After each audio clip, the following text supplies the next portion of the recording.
ба қавли идораи умури дохилии Москав рӯзи ҷумъаи 14 феврал байни ду ронанда муноқиша бархоста ронандаи мошини варзишӣ ба тарафи таксӣ аз силоҳи травматикӣ оташ кушод. Сипас мошинҳо ба ҳам заданд. Дар пай муноқиша ронандаи мошини варзишӣ аз ҷои ҳодиса фирор кард. Ҳоло ин ронандаи 39-солаи мошини варзишӣ боздошт шудааст. Ба қавли пулиси Москав ӯ иҷозатномаи қонунии нигаҳдории тапончаи травматикиро дар ихтиёр доштааст.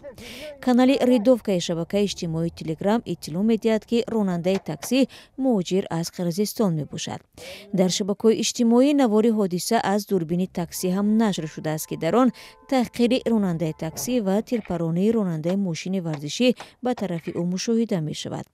Дар Русия баъди ҳамлаи маргбор ба толори консертии Крокус муҳоҷирситезӣ ва бахусус бадрафторӣ бо муҳоҷирон зиёд шуд. Соли гузашта додгоҳҳои Русия тақрибан 90 000 муҳоҷирро аз ин кишвар иҷборан хориҷ карданд, ки нисбати соли 2023 ба маротиб бештар аст.